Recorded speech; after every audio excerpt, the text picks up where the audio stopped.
So we know that Governor DeSantis versus Disney is like a thing right now, and you know they're not super happy with each other. But I thought we'd get into a little bit of what exactly that could mean for Disney World, because they have a lot of perks, let's say, in Florida that might get taken away. So NPR reports that lawmakers will consider a bill that would end all independent special districts in the state. And that was formed in 1967. So basically, that 40 miles of Disneyland or Disney World is like its own entity. It's like its own city and doesn't get regulated. As it stands now, Disney has near total control of around 40 square miles of the theme park. It's exempt from all state regulations except for a little property tax, some elevator inspections, and that's about it. And of course, tensions now really brewing recently with Bob Chapek, who's the Disney CEO, saying he'd support the repeal of Florida's Parental Rights and Education Act. You know, everyone calls it Don't Say Gay.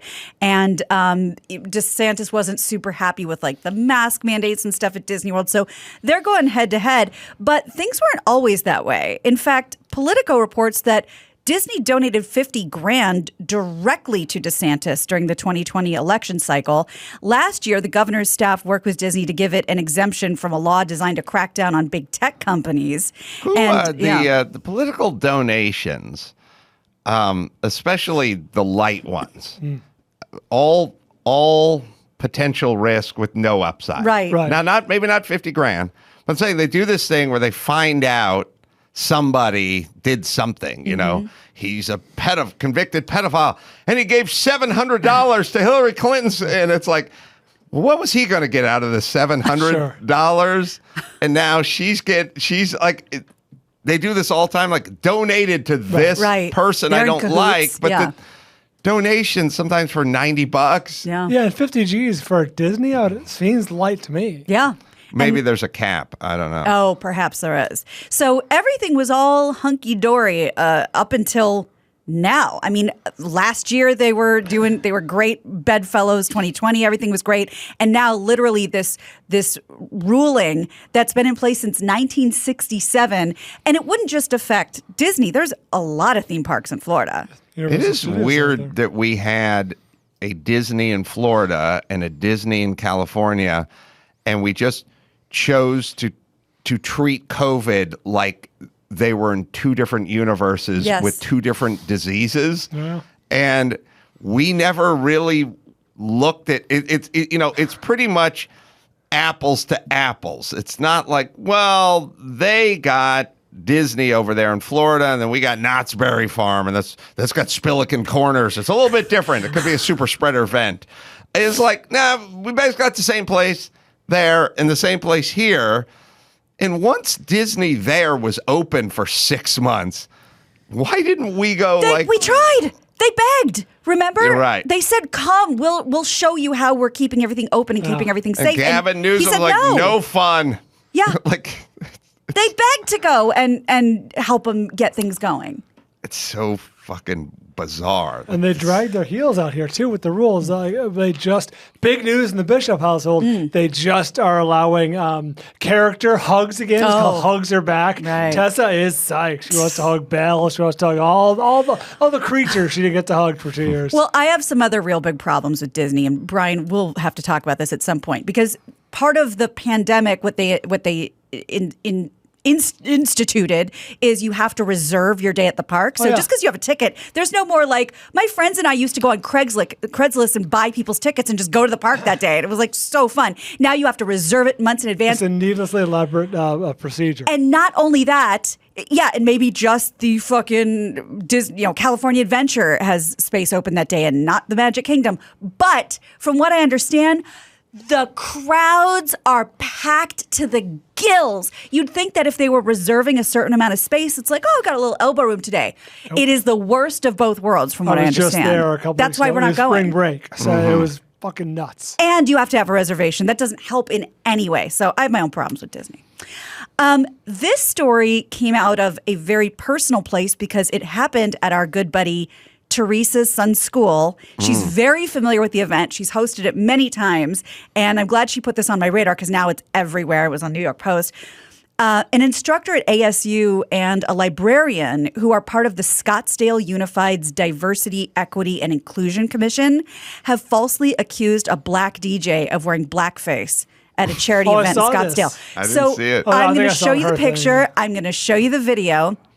I think you could pick out the one that they're accusing. Mm-hmm. And so it's a disco theme. It's a charity event. They raise like $300,000. Everyone's in like afros and mustaches and leisure suits. And the guy the seemingly black man was accused by a black man. The blackest man. Was accused by a black man and a white woman of wearing blackface. You better be real sure about that. Well, let me take you through the story. They're accusing a white man of wearing blackface? Correct. Right, but he's an actual black man. Correct. Stuart Roden and Jill Lassen attacked the Scottsdale Unified District's Hopi Elementary PTA for hiring this guy, Coco Kim Hunter, to host their charity auction. These two were informed after their attack that he is, in fact, a black man. He was not wearing blackface. But that didn't stop the accusations. I do love our new world order. And I always think back on that mayor of Oakland who found the hoops hanging from the trees. Like, could they be a news? Whether it's real or not. Everything that's in a circle, it doesn't make it a noose, but everything is a noose, and there's nooses and they're hanging in the tree. And when the black guy who hung them in the tree at the park so he could work out announced, I did that, that didn't slow the roll. There was still an open investigation. We're still moving forward with this investigation. So let me tell you what they said. Well, they went two different ways, it sounds like.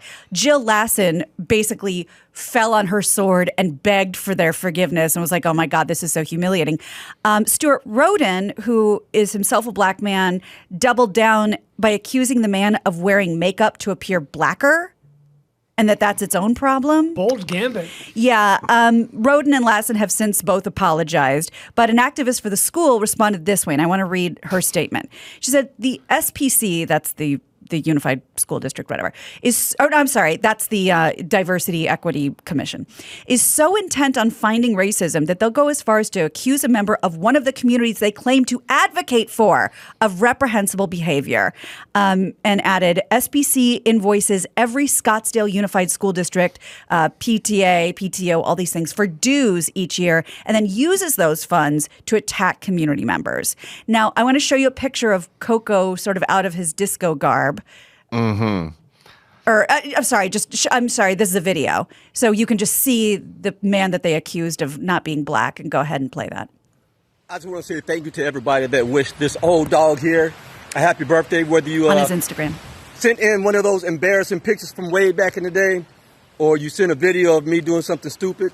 I think every video is of me doing something stupid, or just gave me a thumbs up. Hey, I just want to say I appreciate you and I love you. Thank you very much. Peace out. Yes, hello. My name is Graham Wellington. That's the greatest PSA ever This created. is an Instagram that's easily findable. Well, imagine if we were just looking for anything. I mean, we're searching for racism now, but just imagine, we're just fire inspectors just looking for fire hazards, Like at some point you'd go, who left their sweat jacket on the back of this chair? And you'd be like, I don't know, my son took it off. Well, that's pretty close to the kitchen, and that has a live burner over there. And it's like, we're going to write you up. Like you want to go look for it. You can find it and then get to the point where actually manufacturing it. We're now getting into the manufacturing process when it comes to racism, which would suggest to me that we're getting to the end of the kind of, we're becoming the kind of society that we'd all hoped we'd live in a colorblind society, although we're no longer colorblind anymore because everyone is just looking for it all the time.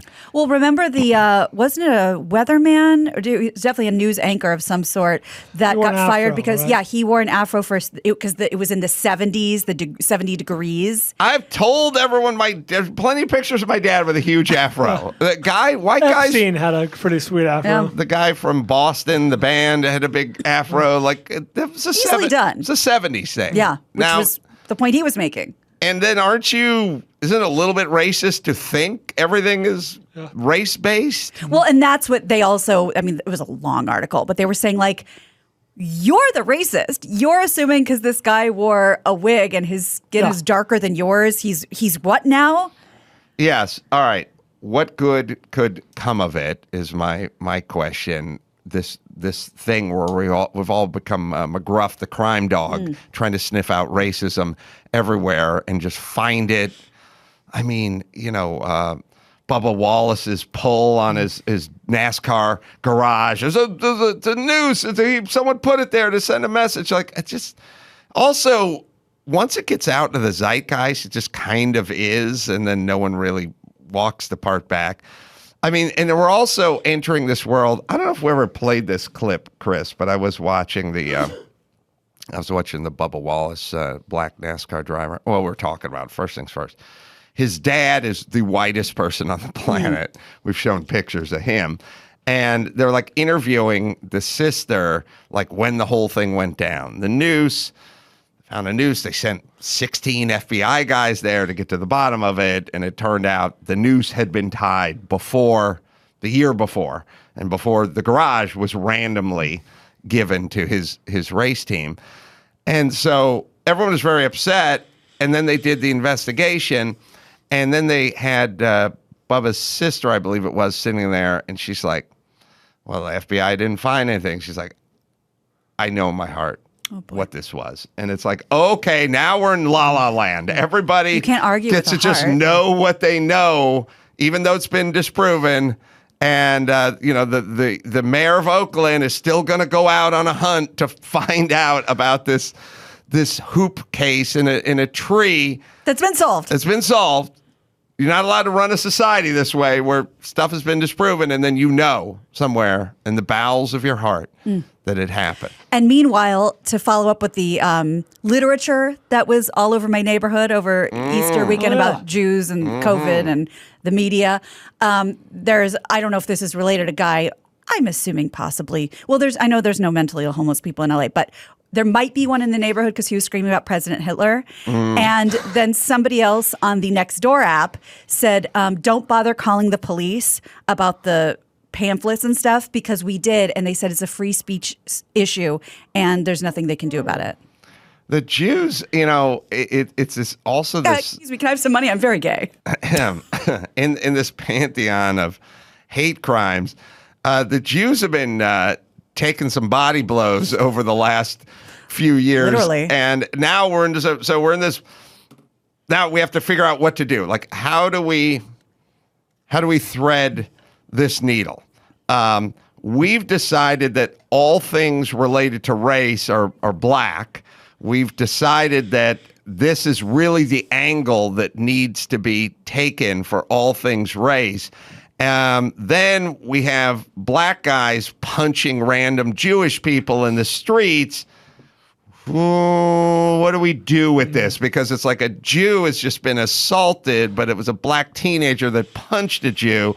But we're all in on black race. We're not really opening it up to Asians, for instance. We're holding them back from getting into Harvard. So we can't really talk about the Jews too much here. I mean, maybe a white supremacist will do something to a Jew, and then we can open that conversation back up. Right. Oh, yeah, Bubba's sister's ready? Yeah, so you probably won't be able to hear it, but the question she's asking is, what was your reaction to those findings? And that was that the news was the a garage FBI. pull. Yeah. What was your reaction to those findings? It's bullshit. We're never going to find out who did it. But I wasn't ready for the conspiracy theories of him doing it himself. That was pretty hurtful. All right. Okay. You can find out. I mean, Buddy Baker's team did it the year before. She's just bullshit, man. She's not buying it. But you're right. It was whoever had the stall. Or somebody in some previous years did it. Well, and didn't we talk about, right, when this happened, when you said, well, you could call it a noose, but it's also a pull so you can get the garage door down. I think this was a noose. I think this was a noose, but if anyone's been around any creative people, sometimes they do things on polls and stuff like that. Like guys I work construction with, like, had a rope or something like that, and they would fuck around and do that, not as send a message to the black community or anything. It's just they're fucking, they were Boy Scouts or something. Yeah. Yes. So I know you are too. I'm really enjoying Winning Time, but not everyone is. There's been a little bit of debate and even some possible legal action. Variety reports that LA Lakers legend and NBA icon Jerry West has declared the portrayal of himself in the series as a deliberately false characterization and a baseless portrayal. The little I've watched, he looks like a buffoon. He's hot-headed. Let's say that. He's alcoholic, sexually addicted, and he's a buffoon too. That's what how it came off to me. Have you watched the latest one? No, it came out Sunday? Yeah, it always is on Sunday night. No, I know, but it was Easter. Oh, yeah, we watched it. And I looked for it, and I didn't see it. Well, I think they're starting to give... I don't know. I get it. He's becoming my favorite character on that show. Me too. Yeah. He's just really passionate. Exactly. In a letter that he sent to Adam McKay, who's the executive producer, as well as HBO and parent company Warner Brothers, West's attorney stated that the series has caused great distress to him and his family. He demands a legal retraction from HBO within 2 weeks. Jerry West is played by Jason Clarke in the series, and he portrays a very fiery, sort of agitated guy. Part of the letter reads, "You took a happy and super successful Lakers era and turned it into a pulpy soap opera. You depicted the people in a false light, not at all who they are, to garner ratings and make money." And then Kareem Abdul-Jabbar wrote, saying, "Instead of exploring his issues with compassion as a way to better understand the man, they turn him into Wile E. Coyote, a character to be laughed at."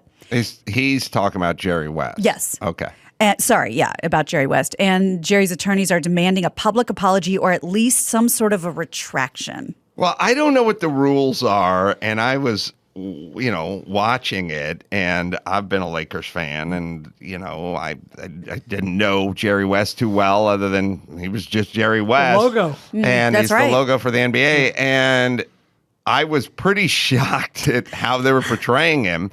And so... throwing stuff through windows.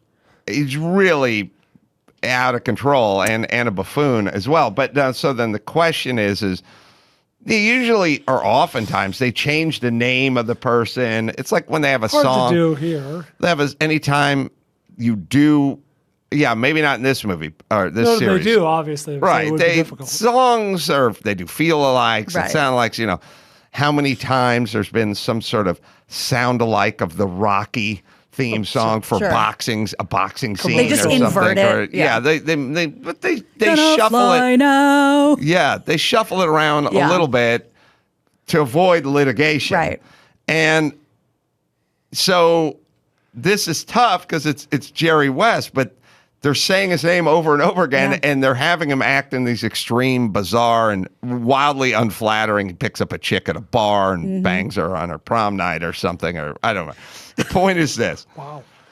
I would be pissed if I were him. Yeah. But I don't know what the legalities are.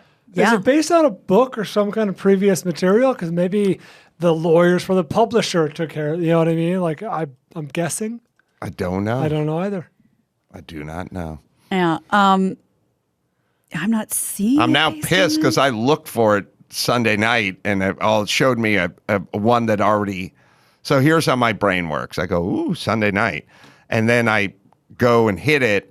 And first thing that comes up is one I've seen before. And I'm like, it's Easter. I guess they ran a rerun. No.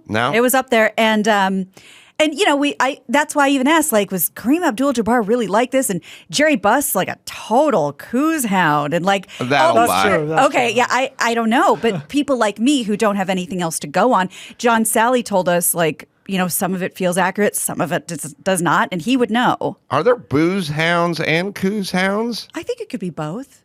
Yeah. On a booze cruise.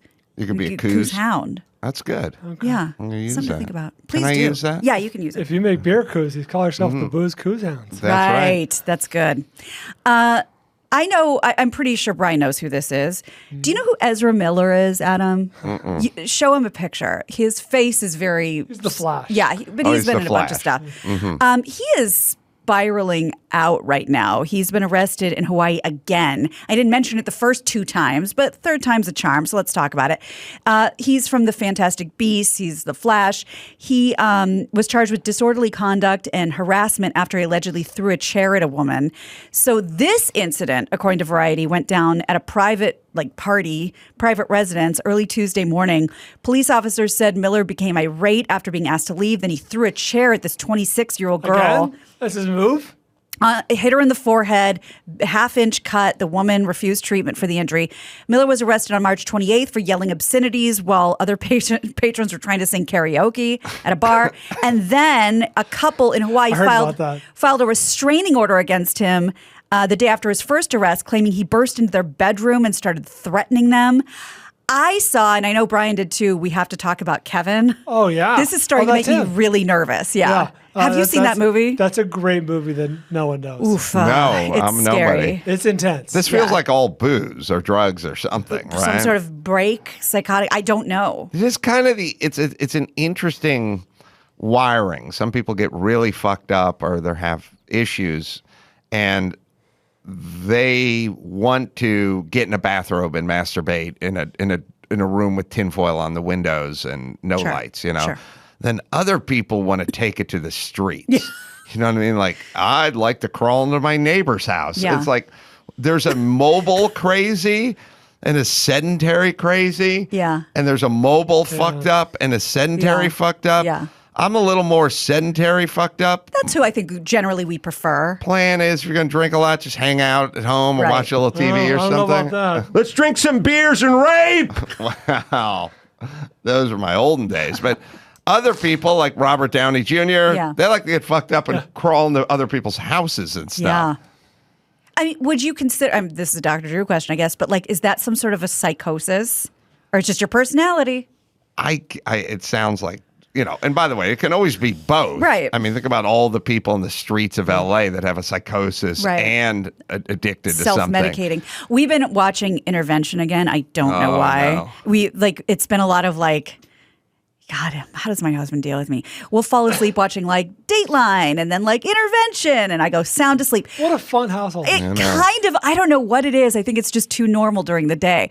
But every episode of Intervention ends with, the card saying she was since diagnosed with bipolar. Right. So it's like a lot of self-medicating, but I don't know what's up with Ezra Miller, except you have to watch We Have to Talk About Kevin. All right, let's bring it home. I got to pack my race bag. Oh, boy. And, hit the road, All man. right, let's get out of here. I'm Gina Grad, and that's the news. Comedians in cars getting pussy. Gina. That was the news with Gina Grad. Last but not least, there's Geico. Would you love to save some money on your insurance? Of course you would. And who doesn't love a deal when it comes to great rates on insurance? Geico can help.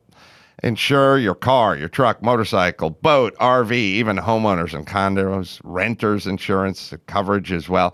Save even more with a special discount when you bundle.